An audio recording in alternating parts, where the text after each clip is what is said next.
మన ప్రభు అయిన యేసుక్రీస్తు నామంలో ఈ యొక్క నూతన సంవత్సర ఆరాధన కూడి వచ్చిన మీ అందరికి కూడా నా హృదయపూర్వకమైన వందనాలు, అలాగే నూతన సంవత్సర శుభాకాంక్షలు తెలియజేస్తున్నాను. ఆహ్వానించిన దైవ సేవకులను బట్టి, సంఘ పెద్దలను బట్టి నా హృదయపూర్వకమైన నమస్కారాలు తెలియజేస్తున్నాను. దేవుడు ఈ పరిచర్యను మరింతగా ఆశీర్వదించును గాక. మహాపరిశుద్ధుడా, ప్రేమ కలిగిన తండ్రి, నమ్మదగిన దేవానికి స్తోత్రాలు. మహోన్నతమైన స్థలముల్లో నివసించువాడవు, ఆది సంభూతుడువు, ఆల్ఫా ఒమేగా అయిన దేవుడవు తండ్రి. భూత భవిష్యత్ వర్తమాన కాలాలలో ఏకరీతిగా ఉన్న దేవుడివి నా తండ్రి. నీ మీద ఆధారపడిన వారిని శ్రమల కొలిమి నుండి తప్పించగలిగిన దేవుడివి. పరిశుద్ధుడువు, పూజార్హుడువు. నీ పాదాల చెంత మా బ్రతుకుల్ని సమర్పించుకుంటున్నాం, మా కుటుంబాలను సమర్పించుకుంటున్నాం ప్రభువా. 2024 సంవత్సరం జనవరి 1వ తేదీ నుండి కూడా 2024 సంవత్సరం డిసెంబర్ 31 అర్ధరాత్రి వరకు మమ్మల్ని కాపాడే బాధ్యత మీది ప్రభువా. మీకు స్తోత్రం నాయన. మీరు కాపాడకపోతే మమ్మల్ని ఎవ్వరూ కాపాడలేరు తండ్రి. మీరు ప్రాకారాలు మా చుట్టూ నిర్మించకపోతే మాకు నెమ్మది కలగదు నాయన. మా ప్రాకారాల మీద మీరు కావలి వారిని ఉంచకపోతే మాకు క్షేమమే లేదు ప్రభువా. కానీ మేము నమ్ముచున్నాం యేసయ్య, మీరు కునుకని నిద్రపోని దేవుడిగా మీరున్నారు. కృపాక్షేమాలతో మమ్మల్ని నడిపించే దేవుడిగా ఉన్నారు. గాఢాంధకారపు లోయలో సైతం వెలుగై మమ్మల్ని నడిపించడానికి మీరు సిద్ధంగా ఉన్నారు. మీ వాగ్దానాలు నమ్మదగినవి, మీరు నమ్మదగిన వారు, మీరు విడువరు, మీరు ఎడబాయరు. మీ చేతులకు సంఘ బిడ్డలమందరము అప్పగించుకుంటున్నాం తండ్రి. నాయన, ప్రతి ఒక్కరూ నీ పాద సన్నిధిలో తమ జీవితాలని అప్పగించుకుంటుండగా నూతన సంవత్సర వాగ్దానం నీ బిడ్డల జీవితంలో నెరవేర్చబడును గాక అని ప్రార్థన చేస్తున్నాను. నెరవేర్చమని కోరుకుంటున్నాను. నెరవేరుతుందని నమ్ముతూ ఈ చిన్న ప్రార్థన నీ చేతులకు అప్పగిస్తున్నాను తండ్రి. ఆమేన్. జకర్యా గ్రంథం 9వ అధ్యాయం 12వ వాక్యం. బంధకములలో పడియుండియు నిరీక్షణ గలవార్లారా, మీ కోటను మరలా ప్రవేశించుడి. రెండంతలుగా మీకు మేలు చేసేదనని నేడు నేను మీకు తెలియజేయుచున్నాను. చప్పట్లు కొట్టి ప్రభు నామాన్ని కనపరుచుకుందాం. దేవునికి మహిమ కలుగునుగా. హల్లెలూయా. నిరాశలో, నిస్పృహలో పైకి చక్కగా కనపడుతున్నారు, పైకి సంతోషంగా నవ్వుతున్నట్టుగా కనపడుతున్నారు. కానీ నా బిడ్డల అంతరంగంలో వేదన ఉంది. నా బిడ్డల అంతరంగంలో ఏదో తెలియని బాధ. నీకు తెలియదు, కానీ నాకు తెలుసు. నా ప్రభువు మాట్లాడుతున్నాడు. నాకు తెలిసిన బాధ నా బిడ్డల అంతరంగంలో ఉంది.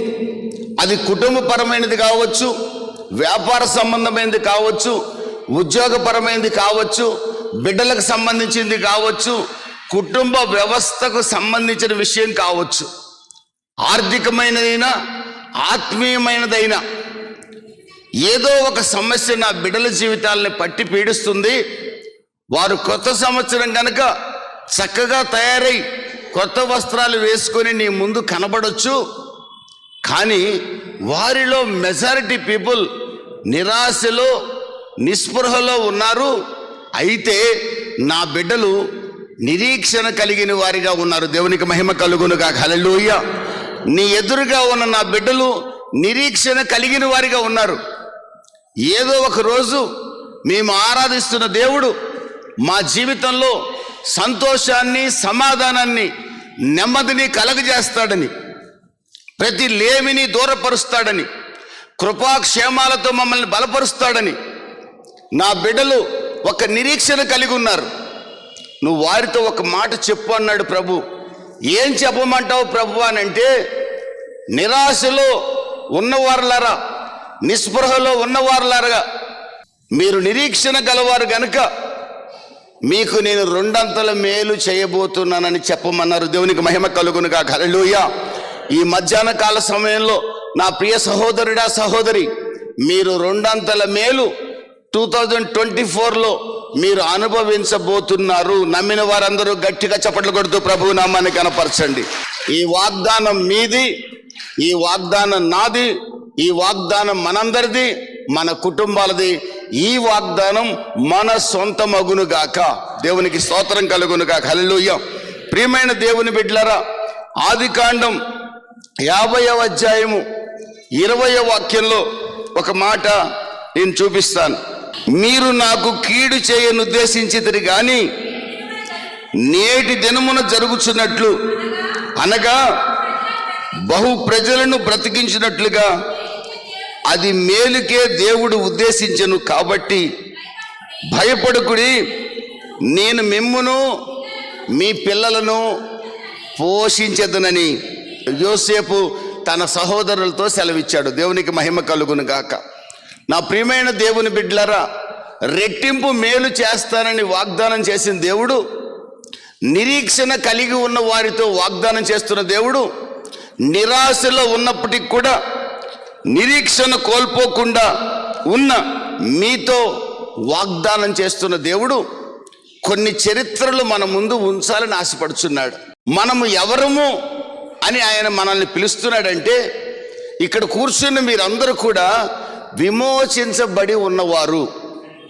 మీరు విమోచించబడి ఉన్నవారు. యెషయా గ్రంథం 44వ అధ్యాయం 22వ వాక్యంలో రాయబడిన మాట ఏమిటంటే, నేను మిమ్మల్ని విమోచించి ఉన్నాను అంటున్నాడు. నా ప్రభు అయిన దేవుడు ఈ సంఘములో, ఈ స్థలంలో కూర్చున్న ప్రతి ఒక్కరిని కూడా విమోచించబడిన వారు అంటున్నారు. ఎలా విమోచించాను అంటున్నాడు తెలుసా? 1 పేతురు 1:18, 19, 20 వాక్యాల ప్రకారం గొర్రెల రక్తం కానీ, మేకల రక్తం కానీ, కోడెల రక్తం కానీ మిమ్మల్ని పరిపూర్ణంగా విమోచింపలేకపోయాయి. లేవియాకాండం 17వ అధ్యాయం ప్రకారం రక్తములో ప్రాణమున్నది గనుక రక్త ప్రోక్షణ ద్వారానే ప్రాణమున్న ఒక మనిషికి పాపక్షమాపణ కలుగుతుంది. అది జంతువుల రక్తం, కోడెల రక్తం ద్వారా పాపక్షమాపణ జరుగుతుంది. That is temporary. అది కేవలము తాత్కాలికమైనది మాత్రమే. మానవుడు పాపం చేసి దేవుడు అనుగ్రహించిన మహిమను కోల్పోతుంటే నిత్య నరకాగ్నికి మానవుడు వెళ్ళటం, తన పోలికగా సృజించబడిన మానవుడు, తాను సృష్టించిన మానవుడు నిత్య నరకాగ్నికి వెళ్తూ అగ్ని ఆరని పురుగు చావని స్థలంలో దాహం దాహం దాహం అని కేకలు వేయటం చూడలేని దేవుడు తానే మానవాళిని ప్రేమించి శరీరధారిగా కన్య మరియ గర్భములో జన్మించి 33.5 సంవత్సరాల యవన కాలంలో పరమును విడిచిపెట్టి భూమికి దిగి వచ్చిన దేవుడు మానవ పాపమంతా తన మీద వేసుకున్న గొర్రె పిల్లగా మారి, యోహాను 1:29 ప్రకారం మానవ పాపమంతా తన మీద వేసుకున్న గొర్రె పిల్లగా మారి కోడెల రక్తం, మేకల రక్తం తన ప్రజల్ని పాపం నుండి శాశ్వత విమోచన కల్పించలేదని ఎరిగిన దేవుడు హెబ్రీ 9:22 ప్రకారం పరిశుద్ధ రక్తం ఒక్కటే మానవుణ్ణి పాపము నుండి శాశ్వతంగా విడుదల కలగజేస్తుంది. ఆ మానవుడు మరలా ఏ బలులు అర్పించాల్సిన అవసరం లేకుండా బలి అర్పించిన దేవాది దేవుణ్ణి మాత్రమే ఆరాధించగలిగేవాడిగా చేయాలనే ఉద్దేశంతో ఆకాశానికి భూమికి మధ్య 3 మేకులతో కొట్టబడి పంచగాయాలు పొంది పాపపు ముద్దగా మారి శాపగ్రస్తమైన శిలువలో ఆయన వేలాడి రోమ 5:8 ప్రకారం భక్తిహీనులమైన మనల్ని, ఎఫ్ఎస్సి 2 ప్రకారం కామ వికార చేష్టలతో వాయుమండల అధిపతుల్ని పూజిస్తున్న మనల్ని నా ప్రభు అయిన యేసుక్రీస్తు పవిత్రుడు, నిర్దోషి, నిష్కల్మషుడు, పాపులలో చేరని ప్రధాన యాజకుడు. హెబ్రీ 4:15 ప్రకారం శోధింపబడ్డాడు కానీ పాపము లేనివాడిగా ఉన్నాడు. యోహాను సువార్తలో అంటున్నాడు, నాలో పాపం ఉన్నదని మీలో ఎవడైనా రుజువు చేయగలడని సవాలు చేశాడు.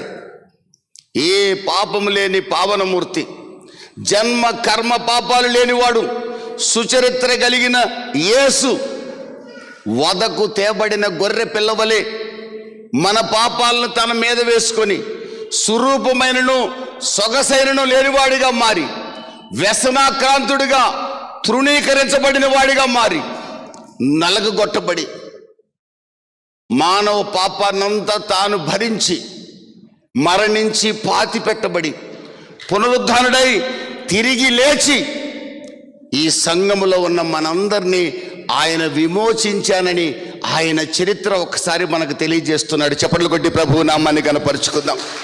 దేవునికి మహిమ కలుగును గాక. మరణం ఆయన్ని బంధించి ఉంచలేకపోయింది. మరణమా నీ ముల్లెక్కడా? మరణమా నీ విజయం ఎక్కడా?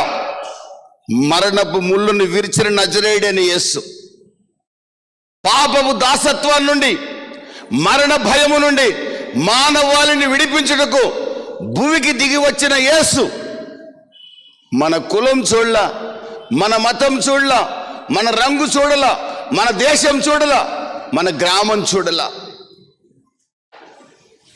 రక్తం చిందించిన యేసుని ఎవరైతే సమీపిస్తారో ఉచితంగా ఆయన మన పక్షంగా విమోచన కార్యాన్ని నిర్వర్తించాడు. దేవునికి స్తోత్రం కలుగును కాక. హల్లెలూయా. నీతిమంతుడు లేడు, ఒక్కడు లేడు. ప్రతి వాని గొంతుక తెరచిన సమాధి. ప్రతి ఒక్కడు పాపం చేసి సమాధానం, సంతోషం, ఆరోగ్యం, ఆశీర్వాదం కోల్పోయాడు. నా తండ్రి అయిన దేవుడు తన కుమారుడైన యేసుక్రీస్తుని కరుణాధారంగా అనుగ్రహించి మనల్ని విమోచించాడు. ఈ రోజున మనందరము విమోచించబడిన వారము. దేవునికి స్తోత్రం కలుగును కాక. హల్లెలూయా. విమోచించబడిన వారి లక్షణం ఏమిటో తెలుసండి? బలహీనతలోనైనా, బహువేదనలోనైనా, కరువులోనైనా, ఖడ్గములోనైనా, కలిమిలోనైనా, లేమిలోనైనా, వ్యాధిలోనైనా, బాధలోనైనా నిరీక్షణ కోల్పోరు, విమోచింపబడిన వారు. చప్పట్లు కొట్టి ప్రభు నామాన్ని కనపరుచుకుందాం. హల్లెలూయా. ప్రభు మాట్లాడుతున్నాడు. నా ప్రియమైన దేవుని బిడ్డలారా, యోసేపు జీవితంలోకి మనం వెళ్ళినప్పుడు ఆదికాండం 37వ అధ్యాయంలో ప్రారంభమైన యోసేపు చరిత్రలో 37:5 నుండి 11 వాక్యాల ప్రకారం చూస్తే దేవుడు యోసేపును దర్శిస్తూ ఉన్నాడు. రకరకాల దర్శనాలు ఇస్తూ ఉన్నాడు. అన్నదమ్ములు అతని మీద అసూయపడ్డారు. అన్నదమ్ములు అతన్ని తొలగించుకోవాలని కోరుకున్నారు. అతన్ని అడ్డు తొలగించాలని ఆశపడ్డారు. ఒక రోజున యోసేపును అన్నదమ్ములే స్వయంగా చంపాలని నిర్ణయించుకుంటే ఒక వ్యక్తి అడ్డుపడ్డాడు. మన సహోదరుడు కదా, చంపొద్దులే, గోతిలో వేద్దాము అని అందరినీ ఒప్పించి గోతిలో వేయించాడు. ప్రియమైన వారలారా, మీరు ఏ విధమైన డిసప్పాయింట్మెంట్లో ఉన్నారో, నిరాశ నిస్పృహల్లో ఉన్నారో, ఆ నిరాశ నిస్పృహ నుండి మిమ్మల్ని తొలగించటానికి, మిమ్మల్ని విడిపించి మీకు నిరీక్షణ కలగజేయటానికి, మిమ్మల్ని ఆ నిరాశ నుండి తప్పించటానికి దేవుడు ఎప్పుడు కూడా ఒకడిని మీ పక్షంగా కార్యం చేసే ఒక వ్యక్తిని ఎప్పుడు మీ పక్షంగా ఉంచుతాడు. దేవునికి స్తోత్రం కలుగును కాక. హల్లెలూయా. కారణం, మీరు దేవుణ్ణి ప్రేమించేవారు. రోమా 8:28 ప్రకారం దేవుణ్ణి ప్రేమించు వారికి సమస్తము సమకూడి మేలు కొరకే జరుగుతాయి, కానీ కీడు పొరపాటును కూడా మీకు జరగదని ప్రభు వాగ్దానం చేస్తున్నాడు. యోసేపుని చంపాలనుకున్నారు, కానీ దేవుడు ఒక దుర్మార్గుడి మనస్సు మార్చి మిగిలిన అన్నదమ్ములందరినీ ఒప్పించి చంపొద్దులే, గోతిలో వేద్దాము అనేటట్లుగా చేశాడు. మిమ్మల్ని ద్వేషించిన వారే, మిమ్మల్ని దూషించేవారే, మిమ్మల్ని అసహించుకునేవారే, మనసు మారి మీ పక్షంగా సహాయం చేయటానికి వారే ఒక రోజున మీకు అండగా నిలబడతారు. చప్పట్లు కొట్టి ప్రభు నామాన్ని కనపరుచుకుందాం. దేవునికి స్తోత్రం కలుగునుగాక. హల్లెలూయా. నిన్ను సమూల నాశనం చేయాలనుకున్న వ్యక్తి నీ పక్షంగా నిలబడి నీకు మేలు చేసేటట్లుగా నా దేవుడు చేస్తాడు. మీరు ఆరాధిస్తున్న దేవుడు చేస్తాడు. ఎంత మేలు చేస్తాడో తెలుసా? అడిగిన దానికంటే, ఊహించిన దానికంటే అత్యధికమైన మేలు చేస్తాడు. దేవునికి స్తోత్రం కలుగును కాక. అందుకే నిరీక్షణ కోల్పోవద్దు, నిరీక్షణ కోల్పోవద్దు. శ్రమల కొలిమిలో కాలుతున్న యోబు, చిల్ల పెంకుతో తను తాను గీరుకుంటున్న యోబు, భార్య దేవుణ్ణి దూషించి మరణం కమ్మని చెప్పగా, నా భార్య నా దేవుణ్ణి నేను దూషించను, నా దేవుణ్ణి నేను పొరపాటును కూడా దూషించను, నేను ఈ స్థితిలో ఉన్నానంటే కేవలం నా దేవుని కృప మాత్రమే. 2 సామ్యూయల్ 6th చాప్టర్లో ఎవడా నీచుడు రోడ్డు మీద గంతులు వేస్తున్నాడు, ఎవడా నీచుడు పనికత్తలారా అన్నది సౌలు కుమార్తె అయిన మీకాలు. ఆ నీచుడు ఎవడో కాడు, తన భర్త అయిన దావీదు ఎవరో కాదు, ఇశ్రాయేలు 12 గోత్రాలకు సింహాసనాసీనుడు. అలాంటి మహారాజును పట్టుకొని ఎవడే ఆ నీచుడు? ఆ నీచుడే అందరినీ ఆశీర్వదించి తన ఇంటికి వచ్చాడు. మరొకసారి మాట్లాడుతుంది, నీచుడు ఒకడు ఎగిరినట్లుగా. ఏంటి ఆ ఎగుర్లు, ఆ గంతులు? నాకెంత అసహ్యంగా ఉంది. నీ భార్య అయినందుకు నేను సిగ్గుపడుతున్నానంటుంది ఆ దుర్మార్గురాలు. దావీదు అంటాడు, నా భార్య నువ్వు ఇంకా నన్ను అసహించుకోవాలని నేను కోరుకుంటున్నాను. నువ్వు నన్ను అసహించుకునేంతగా నా దేవుని సన్నిధిలో ఆరాధన చేయాలని ఆశపడుచున్నాను, కానీ నాకు శక్తి చాలట్లేదని బాధపడుతున్నాను. నా దేవుడు ఎవరో తెలుసా? నా భార్య, నీ తండ్రి నన్ను తరుముతుండగా కెయిలా ప్రాంతంలో నా దేవుడు తన హస్తాల నీడలో నన్ను దాచాడు. నీ తండ్రి నన్ను తరుముతుండగా నీ తండ్రి చేతికి చిక్కకుండా నన్ను కాపాడాడు. గొర్రెల దొడ్డిలో ఉన్న నన్ను సింహాసనాసీనుడిగా చేశాడు. ఇంతకంటే నా దేవుడు నాకేం చేయాలి?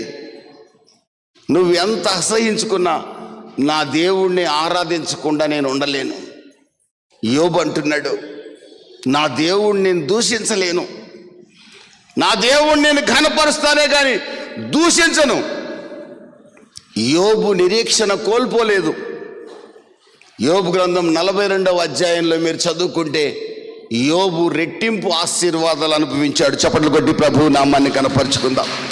ఈ మధ్యాహ్న కాల సమయంలో నిరీక్షణ కోల్పోవద్దని ఒక దైవ సేవకుడిగా మిమ్మల్ని బ్రతిమలాడుకుంటున్నాను. యోసేపు గోతిలో పడ్డాడు, అన్నదమ్ములు గోతిలో వేశారు, కానీ యోసేపు నిరీక్షణ కోల్పోలా, దైవ భక్తిని కోల్పోలా. నిరాశలో ఉన్నాడు, నిస్పృహలో ఉన్నాడు. అన్యాయంగా నా అన్నలు నన్ను గోతిలో వేశారే అని. ప్రియమైన దేవుని బిడ్డలారా, ఆ తర్వాత జరిగింది ఏంటో తెలుసా? ఆ 12 మందిలో మరొక దుర్మార్గుడు ఎవడైనా చంపేస్తాడేమోనని దేవుడు తన ప్రణాళికను మరలా సిద్ధపరిచాడు. సెకండ్ ప్లాన్ వేసాడు దేవుడు. యోసేపు యొక్క డిసప్పాయింట్మెంట్లో దేవుడు అపాయింట్మెంట్ తీసుకున్నాడు. యోసేపు యొక్క నిరాశలో దేవుడు జోక్యం చేసుకోవడం ప్రారంభించాడు. మీరు ఏ నిరాశలో ఉన్నారో మీ పక్షంగా దేవుడు జోక్యం చేసుకోవడం ఈ రోజు నుండే ప్రారంభించబోతున్నాడు. చప్పట్లు కొట్టి ప్రభు నామాన్ని కనపరచండి. హల్లెలూయా. అది మీ ఉద్యోగమైన, వ్యాపారమైన, ఏదైనా మీరు నిరీక్షణ గలవారిగా ఉండండి. ఆయన ఇంటర్ఫీర్ అవుతాడు మీ పక్షంగా. ఆయన సహాయం మీ పక్షంగా ప్రారంభమవుతుంది. నా దేవుడు వినేవాడు, చూసేవాడు, మాట్లాడేవాడు, సహాయం చేసేవాడు. నిర్గమకాండం 3, 7, 8, 9 వాక్యాల ప్రకారం ఆయన వింటాడు, చూస్తాడు, మాట్లాడతాడు, సహాయం చేస్తాడు. చేతగాని వాడు కాదు, సేవలేని వాడు కాదు, సర్వ సృష్టికి ఆధారభూతుడు నేను ప్రకటిస్తున్న యేసుక్రీస్తు. దేవునికి మహిమ కలుగును గాక. హల్లెలూయా. అలాంటి దేవుణ్ణి కలిగి ఉన్న మీరు ధన్యులు. గాడ్ సెకండ్ ప్లాన్ రెడీ చేశాడు. మిద్యానీయులనే వర్తకులు వచ్చారు ఆ ప్రాంతానికి. ఈ 12 మందిలో ఎవరైనా మరలా మనసు మారి యోసేపును చంపుతారేమో అని గమనించిన దేవుడు వర్తకులు నా చోటకి పంపిస్తే వారందరూ కలిసి వర్తకులకు అమ్మి వేశారు యోసేపుని. 39వ అధ్యాయం ఆదికాండంలో యోసేపు పోతీఫర్ ఇంట చేరాడు. దేవుడు అతనికి ఎప్పుడు తోడుగానే ఉంటున్నాడు. ఓన్లీ ద రీజన్, అతడు నిరీక్షణ కోల్పోలేదు. శ్రమల కొలిమిలో ఉన్నాడు, కాలుతూ కూడా ఉన్నాడు, కానీ నిరీక్షణ కోల్పోలేదు. సంఘమా, ఎప్పుడు నిరీక్షణ కోల్పోవద్దు. నీ వారే నీకు దూరమైన, ఎడబాటే నీ జీవితంలో కలిగిన, అన్నదమ్ములే నిన్ను ద్వేషించిన, ఆకలి దప్పులే నీకు కలిగిన, ఆక్రందనలే నీకు అన్నపానాలుగా మారిన, నిరీక్షణ కోల్పోవద్దని పరిశుద్ధాత్మదేవుడు నిన్ను హెచ్చరిస్తున్నాడు. నిరీక్షణ కోల్పోతే సాతాను కాళ్ళ కింద నువ్వు చితక తొక్కబడతావు. నిరీక్షణ కలిగి ఉంటే ఒక రోజున సాతాను నీ కాళ్ళ కింద నలిగిపోతాడు. చప్పట్లు కొట్టి ప్రభువు నామాన్ని కనపరుచుకుందాం. నా ప్రభువు నమ్మదగిన వాడు, నా ప్రభువు నమ్మదగిన వాడు, మీ ప్రభువు నమ్మదగిన వాడు. 2 Thessalonians 3rd chapter 2nd verse. మీ ప్రభువు నమ్మదగిన వాడు, మీ ప్రభువు అన్యాయస్తుడు కాడు, మీ ప్రభు విడవడు, ఎడబాయడు, నరమాత్రుడు, నిన్నేమి చేయలేడు. హెబ్రీలకు రాసిన పత్రిక 13:5. నరమాత్రుడు నిన్నేమి చేయలేడు. ఆయన నిన్న, నేడు, రేపు ఒకే రీతిగా ఉన్న దేవుడు, మారని దేవుడు, మార్పు లేని దేవుడు. త్వరగా భూమి మీదకి యూదా గోత్రపు సింహముగా రాబోతున్నాడు. దేవునికి మహిమ కలుగును గాక. హల్లెలూయా. మీరు ఆషామాషి దేవుణ్ణి నమ్ముకోలేదు, అద్భుతకరుడైన దేవుణ్ణి నమ్ముకున్నారు, పరిశుద్ధుడైన దేవుణ్ణి నమ్ముకున్నారు. మీ కులం మిమ్మల్ని ఆ యేసు నమ్మేటట్టుగా చేయలా, మీ మతం చేయలా, మీ హృదయం మీరు యేసుకి ఇచ్చారు కనుకనే యేసు మిమ్మల్ని విమోచించాడు. దేవునికి స్తోత్రం కలుగును గాక. హల్లెలూయా. పోతీఫర్ ఇంట 39వ అధ్యాయం 9-10 వాక్యాలు చూస్తే, పోతీఫర్ భార్య, నీవు చాలా అందంగా ఉన్నావు, కానీ నేను నీతో శయనించను. నా యజమానుడు ఈ ఇంట ఉన్న సమస్తం నాకు అప్పగించాడు, నిన్ను తప్ప నువ్వు ఆయనకి సొంతం. నీతో పాపం చేస్తే దేవుడు నాకు ఇచ్చిన శరీరంతో పాపం చేసినట్టే. నీతో పాపం చేస్తే నా దేవునికి విరోధంగా నేను పాపం చేసినట్టే. అప్పుడు నా దేవుడు నాకు తోడుగా ఉండడం. ఈ దేహం దేవుని ఆలయం. ఈ దేహంతో బూతులాడిన, ఈ దేహంలో సిగరెట్ పెట్టిన, ఈ దేహానికి మందిచ్చిన, ఈ దేహంతో ఏ అపవిత్రమైన కార్యాలు చేసినా ఈ దేహాన్ని మనకిచ్చింది దేవుడు. 1 కొరింథీ 3:16 ప్రకారం మీరు దేవుని ఆలయమై ఉన్నారు, దేవుని ఆత్మ మీలో నివసించుచున్నాడు. మీరు ఎరగరా? నాకు తెలుసు. పోతీఫర్ భార్య, నేను దేవుని ఆలయాన్ని, నేను దేవుని యందు విశ్వాసం ఉంచిన వ్యక్తిని, నేను నీతో పాపం చేయలేను. మరొక శ్రమ, చేయని తప్పుకి చెరసాలలో పడ్డాడు. వెంటనే గాడ్స్ అపాయింట్మెంట్ రెడీగా ఉంది.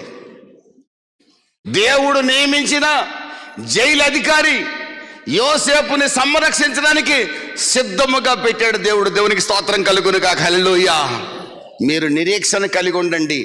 ఎక్కడికక్కడ మీకు సహాయకుల్ని నా దేవుడు అమర్చి పెడతాడు.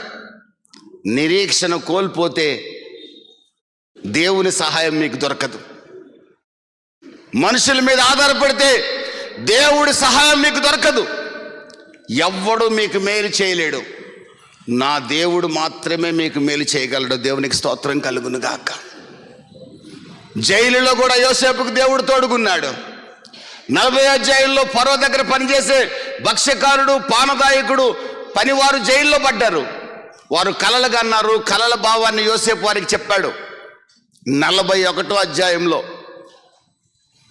భక్ష్యకారుడు మరణించాడు, పానదాయకుడు మాత్రం మరలా రాజ ఉద్యోగంలో చేరాడు. పానదాయకుడు యోసేపును మర్చిపోయాడు. నువ్వు నీతిమంతుడిలా కనపడుతున్నావు, నేను రాజుకు చెప్తాను, వెళ్ళి నువ్వు మంచోడు అని, త్వరలో నిన్ను చెరసాల నుంచి విడిపిస్తాను అన్నాడే కానీ మరలా ఉద్యోగంలో చేరి తన కుటుంబ బాధ్యతల్లో పడిపోయి మరలా యోసేపును మర్చిపోయాడు. డిసప్పాయింట్మెంట్. యోసేపు ఎదురు చూశాడు, కానీ మనుషుల సహాయం వ్యర్థమని యోసేపుకు తెలుసు. తాను ఆరాధించే దేవుని మీద మాత్రమే నిరీక్షణ కలిగి ఉన్నాడు. దేవునికి స్తోత్రం కలుగును కాక. దేవుని మీద నిరీక్షణ ఉంచినందున దేవుడు ఐగుప్తు రాజైన ఫరోకి కల తెప్పించాడు. ఐగుప్తు దేశంలో 7 ఏళ్ల కరువు కలగబోతుందని, 7 ఏళ్ళు సమృద్ధి సంవత్సరాలు రాబోతున్నాయని ఫరోకి కల తెప్పించాడు. కళ ఫరోకి అర్థం కాల. కళను వివరించగలిగిన వాడు ఎవడు కనవల్ల. తన రాజ్యంలో శకునగాండ్రు, మంత్రగాండ్లు, జ్యోతిష్యులు ఎవడు ఫరో కనిన కళకు అర్థం చెప్పలేకపోయారు. 41:9 ఆదికాండంలో అప్పుడు పానదాయకుడు తన తప్పు తెలుసుకొని ఫరో రాజుతో, రాజా, జైల్లో నా కళకి అర్థం చెప్పి నేను ఈ ఉద్యోగంలో చేరటానికి కారకుడైన ఒక వ్యక్తి ఉన్నాడు, అతనికి నేను సహాయం చేస్తానన్నాను, కానీ నేను అతన్ని మర్చిపోయాను, నన్ను క్షమించండి, అతన్ని మీ దగ్గరికి తీసుకొస్తాను. God's appointment. మీరు కూడా చాలా సందర్భాల్లో డిసప్పాయింట్ అయ్యారు. మీ ప్రమోషన్స్ విషయంలో డిసప్పాయింట్ అయ్యారు, మీ కుటుంబ విషయంలో డిసప్పాయింట్ అయ్యారు, మీ పిల్లల గురించి మీరు ఏదో ఆలోచించి డిసప్పాయింట్ అయ్యారు. కంగారు పడకండి. God's appointment is near. దేవుని యొక్క ప్రణాళిక మీకు దగ్గరగా ఉంది. దేవుని సహాయపు హస్తం మీకు అందించడానికి ఆయన సిద్ధంగా ఉన్నాడు. ఈరోజు కాకపోతే రేపైనా సహాయము ఇవ్వగలిగిన దేవుడు నేను ప్రకటిస్తున్న యేసుక్రీస్తు. దేవునికి స్తోత్రం కలుగునుగా. హల్లెలూయా. పానదాయకుడు తన తప్పు తెలుసుకున్నాడు. ఫరో రాజు యోసేపుని పిలిపించాడు. నీ వంటి దేవుని ఆత్మ కలిగిన వాడు ఎవడున్నాడు అని ఫరో యోసేపుకు కితాబ్ ఇచ్చాడు. ఫరో కల భావాన్ని యోసేపు తెలియజేశాడు. ఫరో రాజు సింహాసనాన్ని దిగి ఐగుప్తు ప్రధానమంత్రిగా యోసేపును అభిషేకించాడు. చప్పట్లు కొట్టి ప్రభువు నామాన్ని కనపరుచుకుందాం. దేవునికి స్తోత్రం కలుగును కాక. హల్లెలూయా. నిరీక్షణ ఎంత గొప్ప కార్యం చేస్తుందో తెలుసండి. నిరీక్షణ, దేవుని మీద నిరీక్షణ, దేవుడు చేస్తాడన్న నమ్మకం, దేవుడు ఉన్నాడు, దేవుడు చేస్తాడు, ఇదే విశ్వాసం. యేసు ప్రభుతోనే తిన్నారు, యేసు ప్రభుతోనే పడుకున్నారు, యేసు ప్రభు చేసే అద్భుతాలు చూశారు. ప్రభువా, ఈ దరిద్రులు మనం చేర్చుకోవట్లేదు కదా, ఆకాశం నుంచి అగ్ని దిగిరమ్మంటావా, ఆజ్ఞాపించమంటావా అంటున్నాడు శిష్యుడు. చంపేద్దామనే, చక్రం తిప్పేద్దామనే, భూచక్రం తిప్పేసి మెడ కోసేద్దామనే. యేసు ప్రభు మెడలు కోసేసేవాడు కాదు, మెడలు అతికించేవాడు. చప్పట్లు కొట్టి ప్రభు నామాన్ని కనపరుచుకుందాం. మరణమునందు వాడు మరణమును పొందుటను బట్టి నేను సంతోషించువాడును కాను, వాడు తన ప్రవర్తన దిద్దుకొని బ్రతుకుట మేలు, ఇదే యెహోవా వాక్కు.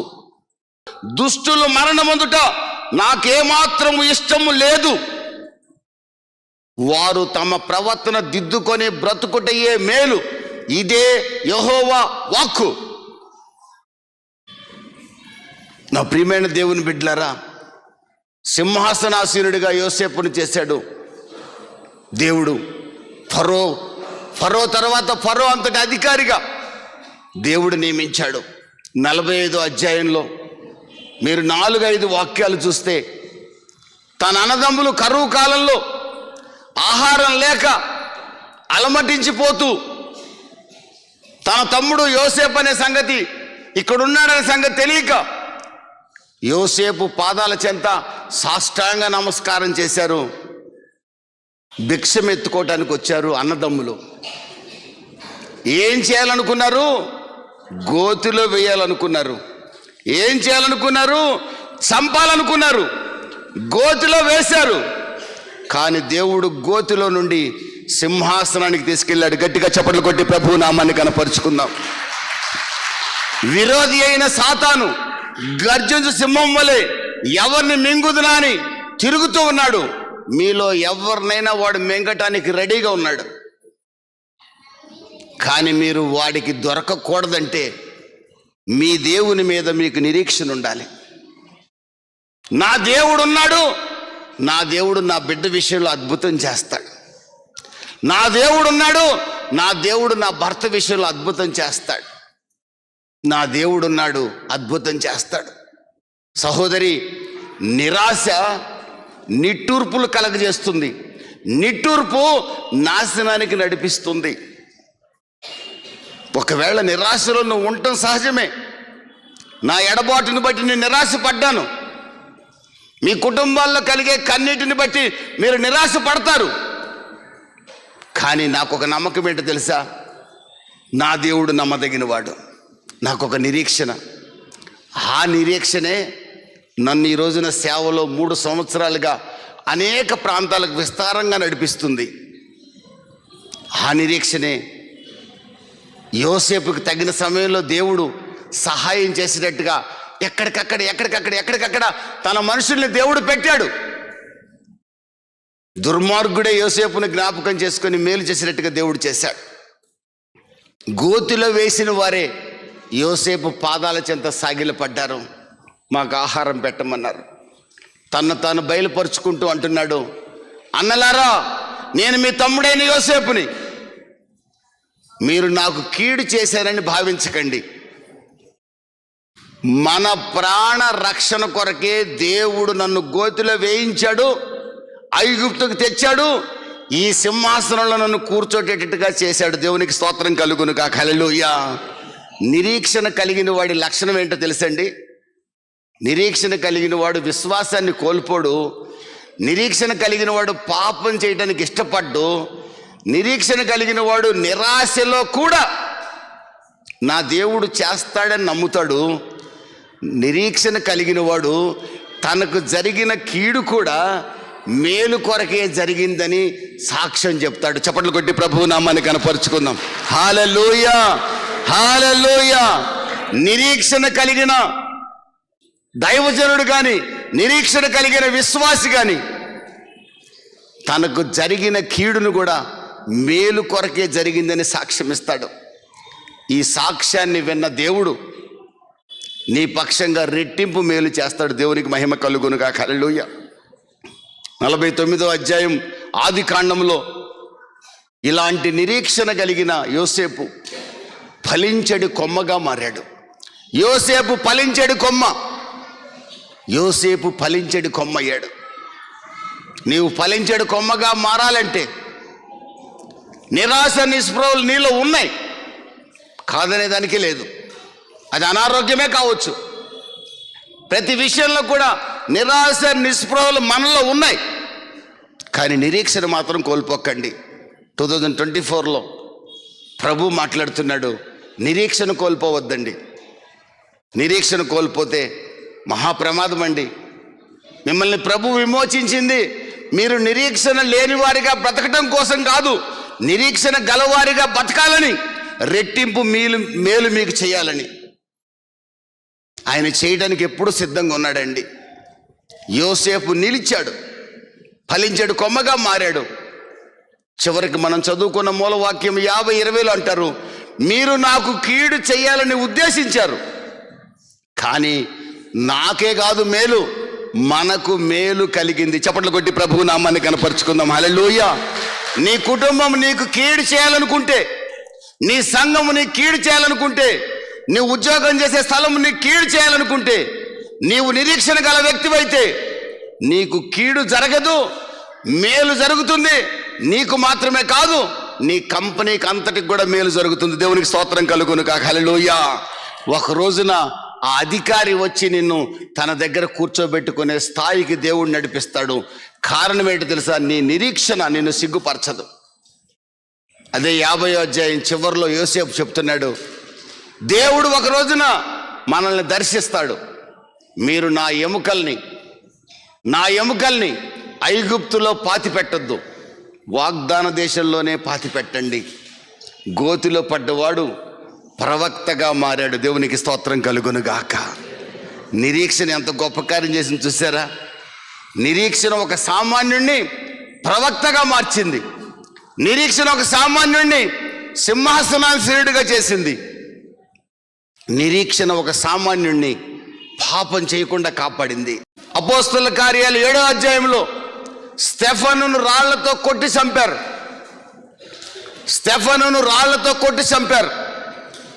56వ వాక్యం నుండి మీరు చదువుకుంటే స్టెఫనును రాళ్లతో కొట్టి చంపారు. స్టెఫను ప్రసంగం చేశాడు అక్కడ, ఇశ్రాయేలీయులారా, సజీవుడైన దేవుడు, ఇశ్రాయేలు దేవుడు ఈయనే అని చెప్పి ప్రభు అయిన దేవుణ్ణి పరిచయం చేశాడు. ప్రభు అయిన యేసుని పరిచయం చేశాడు. వారందరూ పళ్ళు పటపట కొరికి దైవ సేవకుడైన స్టెఫన్ని రాళ్లతో కొట్టి చంపడానికి సిద్ధపడ్డారు. ఊరు వెలుపలకు తరిమారు, రాళ్లతో కొట్టాడు. స్టెఫను నిద్రిస్తూ వీరేమి చేయిస్తున్నారో వీరెరగరు గనక వీరి పాపాన్ని వీరి మీద మోపవద్దని క్షమాహృదయంతో స్టెఫను నిద్రించాడు. ఆ తర్వాత జరిగింది ఏంటో తెలుసండి? అపోస్తలుల కార్యాలు 8వ అధ్యాయంలో సంఘానికి బహుహింస కలిగింది. భయంకరమైన శ్రమలు సంఘానికి వచ్చాయి. యెరూషలేములో ఉన్న సంఘస్థులందరూ కూడా, సంఘ పెద్దలు, సేవకులు, నా ప్రియమైన దేవుని బిడ్డలారా, సంఘము శ్రమలు, సంఘము హింస, సంఘము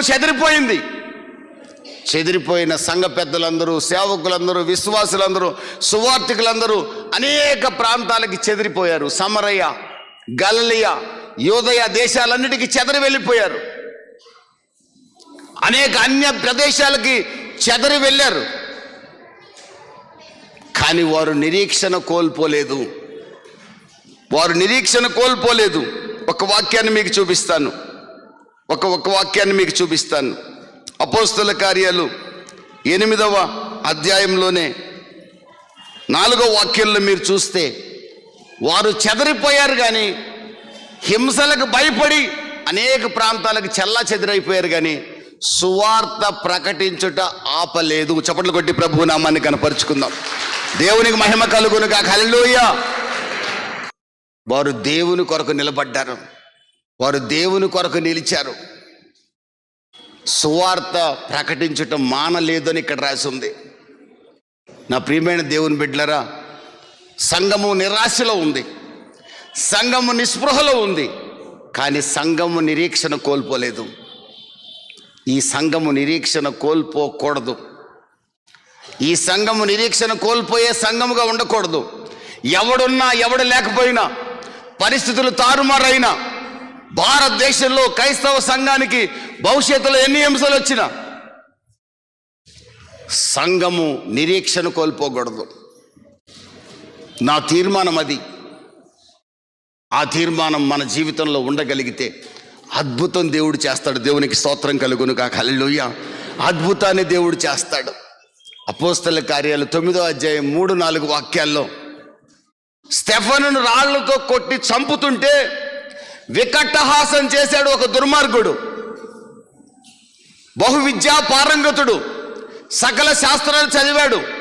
అతని విద్య అతనికి ప్రేమ నేర్పల. అతని విద్య నరహత్యను బట్టి సంతోషించే వాడిగా మార్చింది. అతని మతం అతనికి మానవత్వాన్ని నేర్పించలా.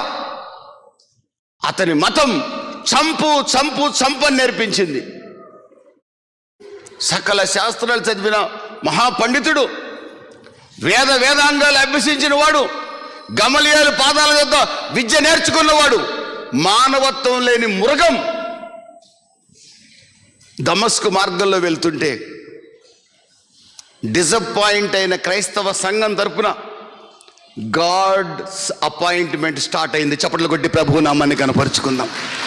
దేవునికి స్తోత్రం కలుగును గాక. హల్లెలూయా. సౌలును ప్రేమించి దేవుడు మార్చలా, సంఘాన్ని ప్రేమించి దేవుడు సౌలును మార్చాడు. మిమ్మల్ని ప్రేమించి దేవుడు మిమ్మల్ని మార్చలా, మీ కుటుంబాన్ని ప్రేమించి దేవుడు మిమ్మల్ని మార్చాడు.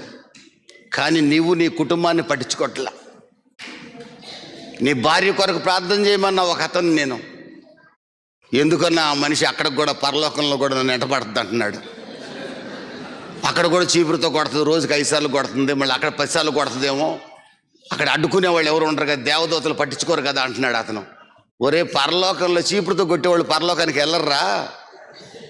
చీపురుతో కొట్టేవాడు, మొగుడికి అన్నం పెట్టినోడు, అత్తకేమో తిను తిను అని స్పూన్లతో దోపి నూరంతా పుండు చేసేవాళ్ళు, ఏమండి ఎప్పుడు చచ్చిపోతావు అత్త అని అడిగి ధైర్యంగా అడిగే కోడళ్ళు, వీళ్ళు పరలోకానికి చేరరు. ఇలాంటి వాళ్ళు పరలోకానికి పోరండి. ఈ మాట కూడా నేను చెప్పాలి తప్పదు. ఎంతసేపు మిమ్మల్ని ప్రోత్సహించడం మాత్రమే కాదు, ఈ మాట కూడా చెప్పాలి. ప్రియమైన దేవుని బిడ్డలారా, ప్రేమహీనుడు పరలోక రాజ్యానికి వారసుడు కాలేడు. ప్రేమహీనుడు సాతాను రాజ్యానికి వారసుడు అవుతాడు. గాడ్స్ అపాయింట్మెంట్ సంఘాన్ని మార్చాలని, సంఘానికి క్షేమం కలిగించాలని దేవుడు సౌలుని ఎదుర్కొన్నాడు. నీ కుటుంబాన్ని క్షేమంగా ఉంచాలని దేవుడు నిన్ను మారిస్తే, నీ భర్త కొరకు నువ్వు ప్రార్థన చేయకుండా, నీ భార్య కొరకు నువ్వు ప్రార్థన చేయకుండా, నీ పిల్లల కొరకు నువ్వు ప్రార్థన చేయకుండా, మళ్ళీ అక్కడ కూడా ఈ భార్య ఎందుకులే అన్నా అంటే అక్కడ ఇంకొకడు ఉంటారనే వాడు ఈ మధ్య టీవీలో చెప్తున్నాడులే, పరలోకంలో కూడా సంసారాలు చేసుకోవచ్చంట. పెద్ద స్పీకరే అతను కూడా. నాకు ఒకటే నవ్వు, పరలోకంలో మహిమ శరీరాలతో సంసారాలు ఏంటి? అటంటే మన దేవుడే పెద్ద దేవుడు, చిన్న దేవుడు అని 1000 మంది దేవుళ్ళని కనేసేవాడు కదా మన దేవుడే. అక్కడ కన్నడాలు ఏముండవు. యేసు ప్రభు శరీరధారిగానే వివాహం చేసుకోలా. దేవుడికి వివాహ వ్యవస్థ అంటే గౌరవం, వివాహ వ్యవస్థ ఘనమైన దేవుడి దృష్టిలో. కానీ దేవుడు వివాహం చేసుకోడు. దేవుడు చిన్న దేవుడు పెద్ద దేవుడు కంటానికి దేవుడు రాలా భూమి మీదకి. 1, 2, 3 లెక్కేసుకోవడానికి రాలా ఆయన. ఈ పక్కొకళ్ళు ఉండటానికి రాలా. యేసు పరిశుద్ధుడు, యేసు సజీవుడు, యేసు సుచరిత్ర కలిగిన వాడు, యేసు ఆరాధనకు యోగ్యుడు. ఆయన నమ్ముకున్న మీరు ధన్యులు. దేవునికి స్తోత్రం కలుగును గాక. హల్లెలూయా. మిమ్మల్ని మార్చింది దేనికో తెలుసండి? మొదట మీ కుటుంబానికి మీరు ప్రయోజనకరంగా ఉండాలి, మన స్నేహితులకు మనం ప్రయోజనకరంగా ఉండాలి. యేసు దుర్మార్గుడైన సౌలును దర్శిస్తే అపోస్తల కార్యాలు 9:20 నుంచి ప్రారంభించాడు. యేసే క్రీస్తుని ప్రకటించడం ప్రారంభించాడు. మరలా వెనుదిరిగి చూడలేదండి. అదే 9వ అధ్యాయంలో రాయబడిన మాట్లాడి తెలుసా? ఆనాటి నుండి గలిలయ, సమరయ, యూదా దేశములంతా సంఘము క్షేమాభివృద్ధి పొందింది. చప్పట్లు కొట్టి ప్రభువు నామాన్ని కనపరుచుకుందాం. దేవునికి స్తోత్రం కలుగును గాక. హల్లెలూయా. ఒక వ్యక్తి యొక్క మార్పు సంఘ క్షేమానికి దారితీసింది. డిసప్పాయింట్మెంట్లో ఉన్న సంఘాన్ని దేవుడు ప్రోత్సహించి క్షేమాభివృద్ధి కలగజేశాడు. చివరిగా యోహాను సువార్త 11, 12 అధ్యాయాలు మీరు చూస్తే నిరాశ నిస్పృహల్లో ఉంది ఒక కుటుంబం. మరియ మార్త కుటుంబం. తన తమ్ముడైన లాజరు చనిపోయాడు. చనిపోయి 4 దినాలు అయింది. లూకా సువార్త 10వ అధ్యాయంలో మరియ ఉత్తమమైన దానిని ఎన్నుకున్నది. ఉత్తమమైనది ఏంటో తెలుసా? 2 Peter 1st chapter 19th verse. దేవుని వాక్యం ఒక్కటే ఉత్తమమైనది. దేవుని వాక్యాన్ని ధ్యానించేవాడు చేసేదంతా సఫలమై తీరుతుంది. అతడు నీటి కాలువల ఓరన నాటబడిన వాడై ఆకు వాడక తన కాలమందు ఫలించు చెట్టు వలె ఉంటాడు. అతడు చనిపోవడని నేను చెప్పను, చనిపోయినా ప్రయోజనకరమైన మరణాన్ని పొందుతాడు. చప్పట్లు కొట్టి ప్రభువు నామాన్ని కనపరచండి. హల్లెలూయా. నేను ఏ రోజు చనిపోయినా నేను దర్శించిన సంఘాలన్నీ నన్ను ప్రయోజనకరమైన వ్యక్తిగా శ్లాఘిస్తాయి, కీర్తిస్తాయి. నాకు ఆ ధైర్యం ఉంది. ఏమి ఆశించకుండా ఎక్కడైనా అడుగు పెడతాను నేను. నాకు ఆ ధైర్యం ఉంది. సవాలుకరమైన సేవ నేను చేస్తున్నాను. ప్రవచన వాక్యం చీకటి గల చోట వెలుగుచ్చు దీపం. నీ కుటుంబంలో, నీ గుండెల్లో చీకటిని తొలగించేదేంటో తెలుసా? ఈ ప్రవచన వాక్యం మాత్రమే. ఈ ప్రవచన వాక్యం గైకొంటే మేలు మేలు మేలు. ఈ ప్రవచన వాక్యం గైకొనేవాడు ఏది చేసినా సఫలమవుతుంది. దేవుని స్తోత్రం కలుగును కాక. యోహాను 11:12 వారింట్లో మరణం సంభవించింది. మరణానికి కారణం నేను చెప్పను, అక్కడ రాసి లేదు. లాజరు తాగుబోతని నేను చెప్పకూడదు, లాజరు తిరిగిపోతని నేను చెప్పకూడదు, నాకు తెలియనప్పుడు నేను చెప్పకూడదు. లాజరు మరణించాడు. మరణం సహజం. మన పితరుడైన ఆదాము పాపం వల్ల మరణపు ఖడ్గం మనందరి మీద వేలాడుతుంది. అది ఏ రోజు పడుతుందో తెలియదు. మొన్న ఒకళ్ళ మీద పడింది, నిన్న ఒకళ్ళ మీద పడింది, రేపు ఎవరి మీద పడుతుందో. ఎప్పుడు ఆ ఖడ్గాన్ని ఆహ్వానించక తప్పదు. ఖడ్గమా దూరంగా బొమ్మంటే పోదు, నా టైం అయిందిరా అంటది, వచ్చి మన నెత్తి మీద పడిపోద్ది. అది ఎప్పుడు పడుతుందో తెలియదు. పడబోయి ఎంతోమంది మీద ఇక పడబోతుంది అనుకున్నారు, కానీ దేవుడు అద్భుతంగా తప్పించాడు. దేవునికి స్తోత్రం కలుగును కాక. హల్లెలూయా. కానీ పడక తప్పదు, ఇది గుర్తుపెట్టుకోండి. లాజరు మరణించాడు, 4 రోజులైంది. యేసు ఆ కుటుంబాన్ని ఎంతో ప్రేమించాడు. ఎందుకో తెలుసా? ఆ కుటుంబంలో ఒకళ్ళు ఉన్నారు, మీలాంటి వాళ్ళు, దేవుని వాక్యాన్ని హత్తుకున్న వాళ్ళు ఉన్నారు, ఉత్తమమైన దానిని ఎన్నుకున్న వాళ్ళు ఉన్నారు. ఒక ఆమెమో కాఫీ, టీలు, టిఫిన్లు చేసి పెడుతుంది. ఆమె మంచి పనే చేస్తుంది. మీ దగ్గర కూడా భోజనాలు అంటే ఎంత బిజీగా ఉంటారు కొంతమంది. చూడండి, వాక్యం వినడానికి అంత బిజీగా ఉండరు వాళ్ళు. భోజనాలు బిజీ వాళ్ళు మంచివాళ్లే. దేవుడు వాళ్ళని వదిలిపెట్టడం. మార్తను కూడా దేవుడు వదిలిపెట్టలా. 4 రోజులైన చనిపోయి శిష్యులు అంటున్నారు, పోదాం పద. ఆగండి, 4వ రోజు యేసుప్రభు అంటున్నాడు, వెళ్దాం పదండి. వెళ్తే వాళ్ళు రాళ్ళతో కొట్టి చంపేస్తారు. శిష్యులు అంటున్నారు, ఏం చంపర్లేరా పదండి అన్నాడు. సమాధి దగ్గరికి వెళ్ళాడు. 11వ అధ్యాయం 35వ వాక్యంలో మరియ ఏడ్చెను అని రాసింది. 11వ అధ్యాయం 39వ వాక్యంలో యేసు ఏడ్చెను అని రాసింది. యోహాను 11లో యేసు ఏడ్చెను అని రాసింది. ఆ చుట్టుపక్కల ఉన్న వాళ్ళందరూ కూడా ఈ కుటుంబం మీద ఎంత ప్రేమ అనుకుంటున్నారు వాళ్ళు. రాయి తీయమన్నాడు. అప్పుడు ఎవరు జోక్యం చేసుకున్నారో తెలుసా? బిజీగా ఉండే మనిషి జోక్యం చేసుకుంది. నా తమ్ముడు చనిపోయి 4 రోజులైంది. కంపు కొడతాడు, తీస్తే కుదరదు, కంపును భరించలేవు ప్రభువా. కన్నీరు కార్చిన యేసు లాజరు బయటికి రమ్మనగా మరణించిన లాజరు సజీవుడై బయటకు వచ్చాడు. చప్పట్లు కొట్టి ప్రభువు నామాన్ని కనపరుచుకుందాం. మరియా మార్త కుటుంబం డిసప్పాయింట్మెంట్లో ఉంది, కానీ నిరీక్షణ కోల్పోలా. ఇక్కడ మెయిన్ పాయింట్ ఏంటి తెలుసా? నిరీక్షణ. నిరీక్షణ నిరీక్షణ మీ ప్రభు ఎవరో మీకు తెలిస్తే ప్రాణం పోతున్నా కూడా నా ప్రభు ఉన్నాడని ధైర్యంగా చచ్చిపోతాం మనం. దేవునికి మహిమ కలుగును కాక. హల్లెలూయా. ఇదండి క్రైస్తవుడికి కావాల్సిందే. పళ్ళు పట కొరుకుతూ చచ్చిపోకూడదు క్రైస్తవుడు. ముఖమంతా వికారం చేసుకొని భయంగా చచ్చిపోకూడదు. క్రైస్తవ శవాన్ని చూస్తే నవ్వుతూ ఉండాలి. ఆ శవం నవ్వుతూ చనిపోయే శవంగా ఉండాలి. అది దేవుని మహిమ కలుగును గాక. నా ప్రియమైన దేవుని బిడ్డలరా, నా ప్రియమైన వాళ్ళరా, లాజరు బయటకు వచ్చాడు. యోహాను సువార్త 12వ అధ్యాయము ఆ తర్వాత మీరు చదువుకుంటే అక్కడ రాయబడిన మాట ఏంటి తెలుసా? యేసు ఆ ఇంటికి వచ్చాడు. అక్కడ విందు జరుగుతుంది. ఆ విందులో యేసుతో లాజరు కూడా కూర్చున్నాడు. 9వ వాక్యంలో రాయబడిన మాట ఏంటి తెలుసండి? చాలా స్పష్టంగా రాయబడింది, యేసుని చూచుటకు మాత్రమే కాక. దేవునికి స్తోత్రం కలుగును కాక. హల్లెలూయా. లాజరు చనిపోయాడని మరియ మార్తలు కబురు చేసిన వెంటనే యేసు వెళ్ళుంటే లాజరు బతికేవాడు, 1000 మంది వచ్చేవాళ్ళు చూడటానికి. 4 రోజుల తర్వాత కంపు కొట్టేవాడు బతికాడంట. సాహెబ్ నగర్ సమాధిలో పెట్టి 4 రోజులైంది, వాడు బ్రతికాడంట. యేసు వచ్చి బతికించాడంట. అంటే హైదరాబాదులో మాదాపూర్ మొదలుపెట్టి ఇటు హయత్ నగర్ బాటసింగారం జనం మొత్తం వస్తారా రారా? వస్తారు.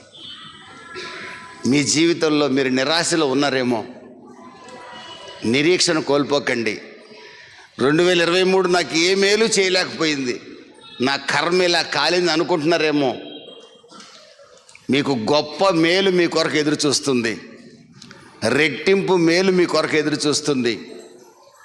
యోబు కుమార్తెలంత సౌందర్యవంతులు ఎవరూ లేరు అని రాయబడింది. నా ప్రియమైన దేవుని బిడ్డలారా, రెట్టింపు మేలు మీ కొరకు ఎదురు చూస్తూ ఉంది. ప్రభు చెప్తున్నాడు, లాజర్ను చూడటానికి అనేకులు వచ్చినట్లుగా రాయబడింది. డిసప్పాయింట్మెంట్లో ఉన్న కుటుంబానికి దేవుడు నిరాశలో ఉన్న కుటుంబాన్ని దర్శించాడు. మరణాన్ని నిరర్ధకం చేసి జీవమును అక్షయతను వెలుగులోకి తెచ్చాడు. ఓన్లీ ద రీజన్, ఒకే ఒక కారణం, నిరీక్షణ కలిగిన కుటుంబంగా మరియా మార్తల కుటుంబం ఉంది గనకనే. ఈరోజు ఆరాధనలో కళ్ళు మూసుకొని చిన్న తీర్మానం మనం చేద్దాం. మీరెవరు నిరాశలో నిస్పృహలో ఉన్నారేమో, ప్రభు అడుగుతున్నాడు, నిరీక్షణ కోల్పోయావా అని ప్రశ్నిస్తున్నాడు. నిరీక్షణ కోల్పోయి ఉంటే ఈరోజు నీవు నేను బ్రతుకున్నాం గనక పశ్చాత్తాపడితే తిరిగి ఆ నిరీక్షణ మనకు ప్రభు కలగజేయడానికి సిద్ధంగా ఉన్నాడు. ప్రభువా, గొప్ప నిరీక్షణ నాలో కలిగించండి. శ్రమల కొలిమిలో కాలుతున్న యోబుకున్న నిరీక్షణ, భార్య అసహించుకుంటున్న దావీదుకు ఉన్న నిరీక్షణ, మరియా మార్తా లాజరు కుటుంబాలకున్న నిరీక్షణ, యోసేపుకున్న నిరీక్షణ, యెరూషలేములోని సంఘానికి ఉన్న గొప్ప నిరీక్షణ నాకు ఉంచండి ప్రభువా, నాలో ఉంచండి. నేను ఏ పరిస్థితుల్లో కూడా నీ మీద నమ్మకాన్ని నేను పోగొట్టుకోకూడదు, నీ మీద విశ్వాసాన్ని నేను తగ్గించుకోకూడదు. ప్రతి పరిస్థితిలో కూడా నీ మీద నేను ఆధారపడతాను ప్రభువా. నేను నిరాశలో ఉన్నమాట నిజమే, నిస్పృహలో ఉన్నమాట నిజమే, ఎందుకు నా జీవితం ఇలా ఉందని బాధపడుతున్న మాట నిజమే. కానీ నువ్వు ఉన్నావని ధైర్యం నాకు కలిగింది ప్రభువా. రెట్టింపు మేలు ఏ రోజుకైనా చేస్తావని నమ్మకం నాకు కలిగింది. ఒకే ఒక తీర్మానం అద్భుతం మీ పక్షంగా చేస్తుంది. మహాపరిశుద్ధుడా, ప్రేమగల తండ్రి, నీకు స్తోత్రం నాయన. నిరాశలో నిస్పృహలో నీ బిడ్డలు నిరీక్షణ కోల్పోకుండా బ్రతుకుతున్న వారందరినీ మీ కృపాహస్తాలకు అప్పగిస్తున్నాను. దీవించండి, ఆశీర్వదించండి, వారి పక్షంగా గొప్ప కార్యాలు చేయండి. మీరు వాగ్దానం చేసినట్లుగా, జకర్యా గ్రంథంలో మీరు వాగ్దానం చేసినట్లుగా రెట్టింపు మేలు చేత నీ బిడ్డల్ని తృప్తిపరచండి తండ్రి. అడిగిన దానికంటే, ఊహించిన దానికంటే అత్యధికమైన మేలు చేత నీ బిడ్డల్ని తృప్తిపరిచి నీ ఘననామానికి మీరు మాత్రమే మహిమ తెచ్చుకోమని తండ్రి సంఘ బిడ్డలందరినీ మీ చేతులకు అప్పగిస్తూ 2024 సంవత్సరం అంతా దేదీప్యమానంగా వెలుగునట్లుగా చేసి, మీరు అక్కడ ఆలస్యమైతే ఈ 2024లో మీరు రాకపోతే మళ్ళీ 2025లో కూడా మీరు అడుగు పెట్టించండి. ఒకవేళ మీరు వస్తే ఈ సంఘములో ఒక్క చైర్లో కూడా మనిషి ఉండకూడదు తండ్రి, అందరూ ఎత్తబడే గుంపులో ఉండాలి. ఆ విధంగా నీ సన్నిధిలో ఈ సంఘాన్ని అప్పగిస్తూ నన్ను నీ సాధనంగా, నీ శక్తితో, నీ బలముతో, అభిషేకంతో నింపి వాడుకొనమని, ఘనత మహిమ ప్రభావాలు మీరు పొందమని నజరేయుడైన యేసు నామములో అడిగి వేడుకొనుచున్నాను తండ్రి. Amen. Amen. Thank you. God bless you.